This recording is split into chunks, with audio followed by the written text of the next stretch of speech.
What's up, adventurers? My name is Platinum Phoenix, and welcome back to Fossil Fighters Champions. Last time, we took on our friends in some fossil battles to see who was the best. And this time, we are back in Ilium Village to do a few more side quests. So, what side quest are we doing first today?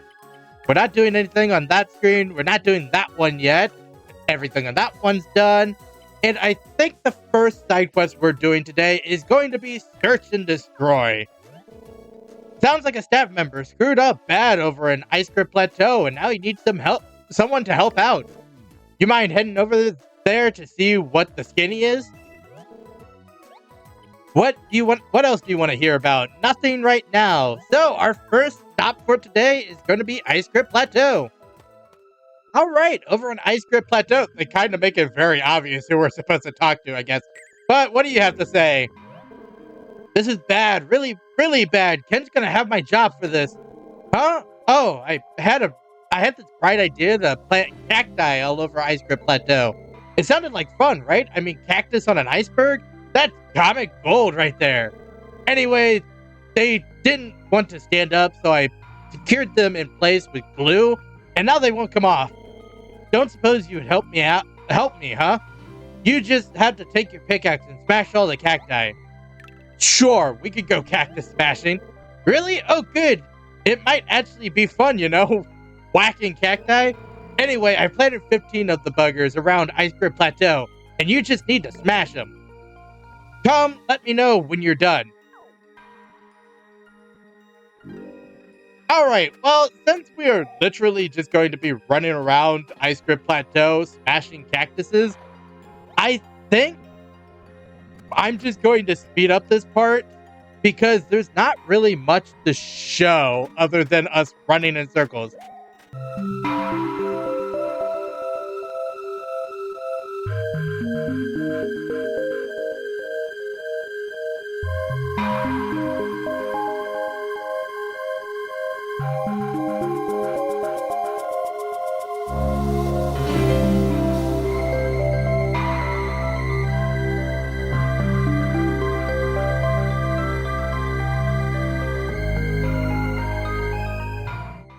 Oh, hey, you are one solid smasher. I'll give you that. Oh, and here, I'll give you this too. And for smashing all 15 cacti, we get Into the Woods sonar cover and the Battle Portrait Series icon set. I guess they were saving the cacti for Dusty Dunes. This kind of looks like Dusty Dunes, right? Would people buy if I said I just got confused? Yeah, you're right. Probably not. Anyway, thanks for the help. This is a literal iceberg. Dusty Dunes is a desert. What are you talking about? But with that being said, let's go ahead and head back over to the Fossil Center to see what our next side quest is. Alright, back with the info clerk. Our next side quest is not that one, nothing on there. It is the Age of the Aquarium. We got a request from a klutz over in Ilium Village's fighter station. Apparently, he dropped some dino medals that were supposed to go to in the lobby of Aquarium. I think he knows roughly where they are, so why don't you go chat with him and learn more? Want to hear about anything else? No, I think we're fine. It's kind of mean of the info clerk to be like, yeah, there's some klutz over in the fighter station. Apparently he lost some dino medals that were supposed to go into the aquarium. Like, it's just mean. It's just like a really mean way of giving you the information. But this is who we're looking for. Our poor aquarium is pretty empty, so I decided to make it a little more fun and festive. I got some dino medals so I could put a few Vivisaurs in there, but I dropped them. Listen, do you think you could go track them down for me? I can't look at that stat aquarium anymore. Sure, we'll go look for some dino medals. Oh, thank you. That's great, really. So, I have a vague idea where I dropped the medals, but you'll still need to look around. Okay, so the first dino medal is a Tarata, and I dropped it near some water in Cranial City. I wish I knew more, but I was running around like crazy, and so, yeah. Try asking people in the area. They might have a better idea, you know? Alright, well, our next stop is Cranial City then. And there are quite a few NPCs in Cranial City. Like, there's the guy up here, there's the guy on the other side. But there's only one man next to the water, my best friend. Hey, yep, I found me a dino medal the other day. Was a Tarata, in fact. Hard to believe a fighter could lose such a thing. Poor Vivasaur must have been scared half to death. You ain't the fighter who lost him, are you? Well, so long as you return it to the rightful owner, I suppose I can leave it with you. So, this old man is actually the same old man we've talked to several times while looking for people. Like, while we were looking for Rupert, while he would be taken over by Zanga Zanga and stuff like that. It's just somehow always this old man. But now we're just going to head back to the guy that is looking for the dino medals. All right, we found your Tarata. Here you go. My Tarata medal. Oh, thank you. You have no idea what this means. Okay, let's get this little guy in the aquarium right away. And he just put the Tarata into the aquarium. Also, why is the Tarata so small? Isn't the dino medal supposed to be, or isn't the Vivasaur in the dino medal supposed to, like, be huge so it can fight against other Vivasaurs? Like, what is that gonna fight? Yeah, that's nice. This aquarium is looking better already. So the next medal is Parapu, and I think I dropped it by the fountains in Ribular Town.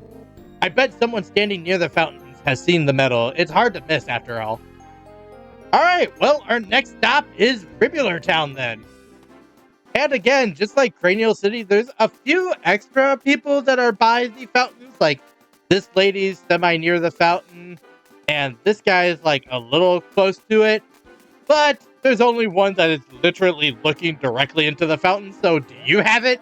These fountains are magic. I know because I found a dino medal here just the other day. Hey, do you know what kind of Vivasaur this is? It's a Parapu dino medal. You explain the situation. Oh no, somebody lost this? I'd be real sad if I lost a dino medal, so you should give it back. Plus, I don't really like Parapu. I want something bigger and meaner, so I can scare my little sister with it. And with that, we have Parapu. So, back to Ilium Village. Alright, well, we're 2 for 2 for finding your dino medals. Oh, Parapu, I missed you. Were you lonely out there? Okay, then, let's get this fella in the aquarium right away. And we gave up the Parapu. And the Parapu is the funniest one in the aquarium because it's just a PNG. I mean, all the fish in there are just PNGs that are moving across the screen. But why would they decide to put a Vivasaur with tentacles or legs in there and just show it like scooting across the screen without moving anything? It's so dumb that they decided to do that, but it's also very funny to see. Yep, that aquarium looks pretty snazzy now. Okay, so the last medal is somewhere in Ilium Village, but I'm not sure where. Maybe you can just ask around and see if anyone knows anything? Okay, so I actually have a story about this side quest, and specifically about the Ilium Village part of it. And that is that I forgot a NPC existed. So if we talk to this little girl, I like how there are snowmen on both sides of the entrance. They're like guards or something. So she doesn't give it to us. And then this guy, it's colder than a brass pair of underwear out here. Maybe I should build a snowman. The exercise will get my blood flowing, right? And he doesn't give us to it. He doesn't give the Colant to us. And then the only other 2 people are Cole and then Rupert on this side. Which means no one here gives it to us. And if we run down here, the only person here is the helicopter person. So I talked to those 2. I talked to the snowmen, because you can talk to the snowmen. And I could not figure out why I could not find this Colant. Because these are the only 2 people that are here, right? Well, if I just walked down like 5 more steps and turned right, yeah, I forgot this guy existed. And he's just down here looking off into like the blind eternities. And I mean, like, seriously, there's nothing out. What are you looking at? But yeah, if we just talk to him, I just found this Colanth medal in front of the fighter station. What kind of fool fighter leaves medals lying around like that? Oh, come on. No one just drops a dino medal. These things are gold. Well, you seem to be on the up and up, so I'll let you have it. But tell the fighter to be more careful. And he gives us the Colanth fossil. But yeah, I was stuck here for like maybe 3 to 5 minutes just walking back and forth trying to figure out what I was missing. I actually had to look it up to see who I was missing here because I didn't walk more than here down. And if I just walked farther down and turned right, I would have seen another person. But now that we have the Colanth fossil or Colanth dino medal, let's go ahead and go give it back to the staff member so he can finally complete his aquarium. Hey, we have your Colanth. I thought I'd never see you again, Colanth. Now let's get you in the aquarium right away. And apparently the Colanth is the biggest Vivasaur of all three of them. But it still makes no sense that all three of them are that small. This aquarium is a bona fide tourist attraction now, and it's all thanks to your hard work. Here, I want you to have this. And we get the fancy free sonar cover for this, as well as the Vivasaur Series 4 icon set. And a level up to level 14, or level 17. With an FP recharge of 215 and an FP max of 750. Very nice. Thank you. Thanks so much for all your help. If you want to see the aquarium up close, just let me know. Well, if we run over here, we can actually see the aquarium, and sometimes the Vivasaurs that we put in will slide to the bottom, and we can actually see them from here. But still, how are the Vivasaurs small enough to fit in an aquarium this size? It makes no sense. But our last new objective is, you probably saw while we were scrolling through the list of side quests that there was a side quest called Show and Tell 2. And the last time we had Show and Tell was actually up here with this girl Petula. So let's see what she has to say. Hi again, you know about Ammonites, right? They're funny Vivasaurs that come from curious fossil rocks. Anyway, I want to battle against the Ammonites Harapu, Desmo, and Gondry. I want to battle against all three Ammonites, but you don't have them on your team. Boo! Alright, well, if you just wait a second, we can run down here to our BMM, and I can show that I actually went ahead and put all three of them together, and actually made them all rank 16 for this fight. Because, yeah, curious Vivasaurs are not great, and I wanted to have a little bit more of an advantage than I would normally want in a fight. But since we have all three of these, let's go ahead and head back up here and give Petula this fight she really wants. Hi again! Oh, she's just saying the same thing. Yay! You have all the Ammonites! Now we can have a battle. Come on, can we, please? Alright, I'll take you on. Yay! This is going to be awesome! Alright, getting into this fight with Petula. We are going first, which luckily these curious Vivasaurs are actually somewhat fast, which means if you're using all three of them, you are able to go first in a lot of fights. But Petula has given herself every single advantage that she possibly could. One, she's making us use curious Vivasaurs, which are a lot harder to raise than regular Vivasaurs. And other than that, she has a super evolver, which means this thing has a golden fossil rock, or golden super fossil rock, giving it boosted stats. And being a super evolver, it has really good stats to begin with. She also has two pretty good support Vivasaurs. Unfortunately, Hopter is an attacker from the support zone and not really a support. But those are really good support effects from the Dakarus. And I only gave myself a few advantages in order to try to even out her super evolver. One, my Vivasaurs are ranked 16 instead of ranked 12 like hers. Because if we're ranked 12, this fight would go on forever. And then I also gave all of them silver arm fossils, allowing them to actually deal a little bit of extra damage since the arm fossils give plus 10 to your attack stat. So between the extra attack and the poison from Parapu, we should be able to deal a good chunk of damage every turn. And that's actually my main strategy, is going to be on turns that I'm charging with Desmo, I will be Parapu poisoning with Parapu and trying to get more poison damage out of Parapu. And then on turns that Desmo is charged, it will attack and actually do really good damage because its attack stat will effectively be like 120, which is very good, even against a Super Evolver. But I think right here, we are not leaving the orientation like this. I think if we are just sitting right here, we should be able to Desmo Dreamer into this Dacrus and be able to take it out right here. I don't think it should be able to do much of anything else. Okay, 157 is really good damage for these guys. It's almost the exact same as the crit from Parapu. And then I think... No, we'll just leave it. I was going to say I might attack with Parapu, but I don't want to use too much FP just so we can make sure we can do the cycle every single turn.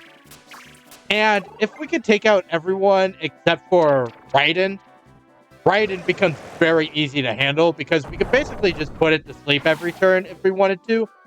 I really wish it wouldn't attack Desmo because that is very bad for me. Attack anyone else. That's not anyone else. I think...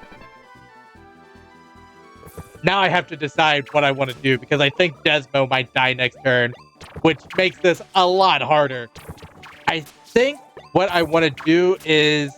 I think I'm still going to Parapu poison the Hopter, which is what I was going to do anyway. We're not at effective range, but I think this should still do good damage. 23 is not good damage. And then I'm going to charge on the off chance that they let me live. Because if I'm allowed to live, then we can do the second, or we could do a sleep skill, and that will actually do a good chunk of damage. And in fact, I'm going to harden as well, just in case they attack, and I might be able to live with that as well. But with that, that is my turn, and what are you two going to do? I really hope that you don't attack Desmo. Attack anyone else. In fact, attack Gondry. I really don't care about Gondry. That sucks. I mean, it charged, which means it's better than if it wasn't, but... And it actually lived both of their attacks, which is pretty impressive, honestly. But what is Desmo going to do this turn? That's not where I would want you to be. Okay, I was going to Desmo Dreamer anyway. Who are you attacking?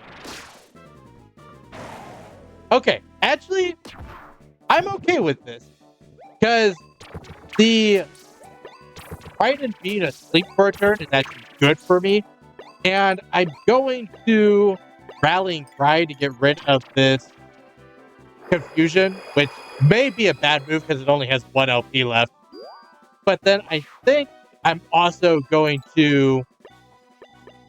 Let's go ahead and quick jab the Hopter just to do some damage to it. I don't want to attack the Raiden because the Raiden is asleep, and if I attack it, it'll wake up. And the more turns that the Raiden wastes, the better for us it is. And again, if Hopter does not attack Desmo, which it almost certainly is attacking Desmo, it will live and yeah, it's dead. But that's fine because that means we will be able to use our team attacks now, which should be able to poison these two and hopefully do quite a bit of damage. Are you... I actually don't know. Are you a mid-range or a long-range Venusaur? You are a long-range Venusaur. So actually, this is a good setup, I think. And I think what we're going to do is we're going to Toxic Deluge and try to Golden Poison both of them. which we didn't get it on Raiden, and we didn't get it on Copter. So, striking out 0 for 2.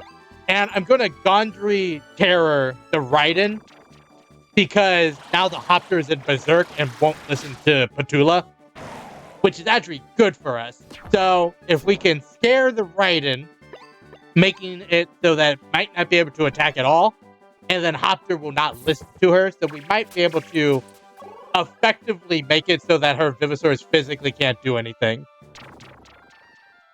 Okay, Woozy, which means it's not listening to her and doing weak attacks, and unfortunately the Raiden can still attack, which is bad.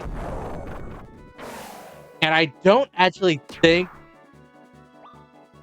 I think I still want to attack the Hopter.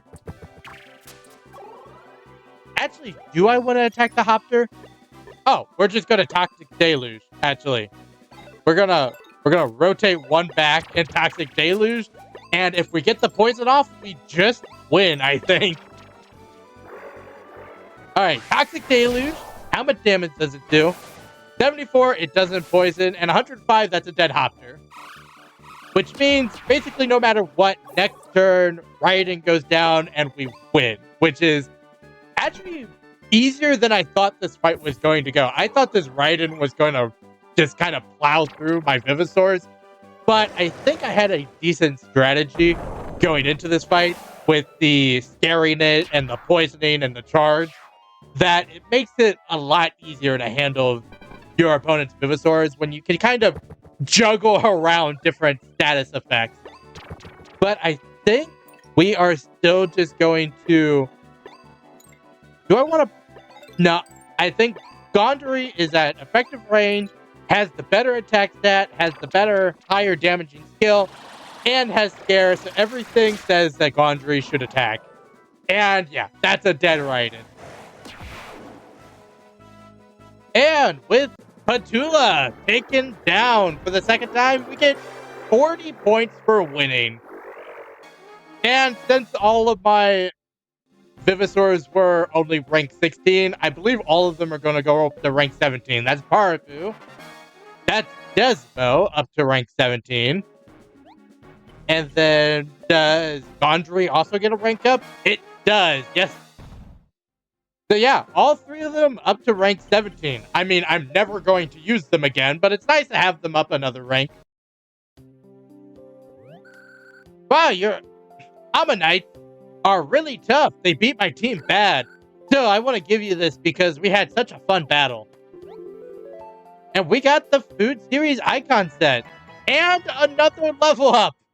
Yeah, 2 level ups for the price of 3 side quests. Pretty good exchange rate, I would say.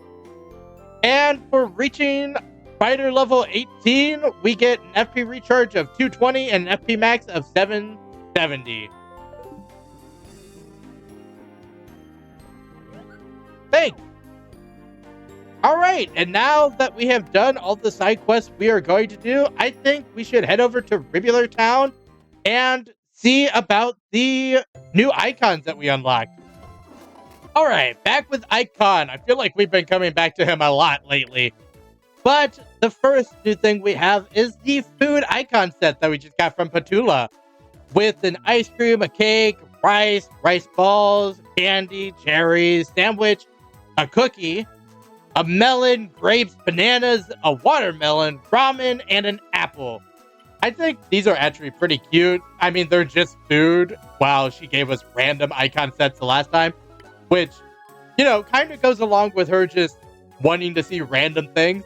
But I think the food is just cute, and if you're looking for a cute icon, these fit the bill pretty good. But the next icon set was actually, if we scroll over here, the portrait icon set. And it's just all of the portraits of all the characters we fought. We have Dawn, Lola, Rupert, Pooch, Cole, Lester. And yeah, they're all just the icons that they use, except that they're colored in. And I think they all look pretty good. And since we can fight most of these characters again, we can use their icons against them. And it's pretty funny. All of them except Dawn. Actually. But the last new thing we got is actually all the way over here, and it's the Vivisor 3, or Vivisor 4 icon set. And it's just the 3D versions of all the starters, as well as Argento and Naito for some reason. I don't know how these two were specifically chosen to get 3D models, but again, they're just pretty cool 3D illustrations of all three of them. And they finally go along with the T-Rex and Tricera that we got so long ago. But now that we have gone over the icons, we also unlocked 2 new sonar covers that we need to go over. So we're going to head over to Cranial Isle. Alright, back on Cranial Isle, we need to talk to Sonya. Yes, we have 2 new sonar covers. The first one is this fancy free sonar cover. And I think we're just going to do what we did with most of the other sonar covers and just head over to Rainbow Canyon to show it off. Okay, so the first thing that comes to mind with this sonar cover is just the word pink. There is so much happening with this thing. It is bejeweled, there's hearts everywhere, there's pink flowers, there's what look like pearls. There's just so much going on. And that's the main reason I don't like this sonar cover. It's just it's so much pink one coming at you, and then just so much happening on the screen that it can get really overwhelming. And that's my least favorite thing about sonar covers, is that some of them are just so overwhelming. But yeah, I just don't really like this sonar cover as a whole. And if I had to choose between it and Plaid, I'd probably choose it. But yeah, it's probably my second or third least favorite sonar cover. But now we also need to go over the other sonar cover that we got, which is the Into the Woods sonar cover. Which, once again, we are just going to head back over to Rainbow Canyon to see.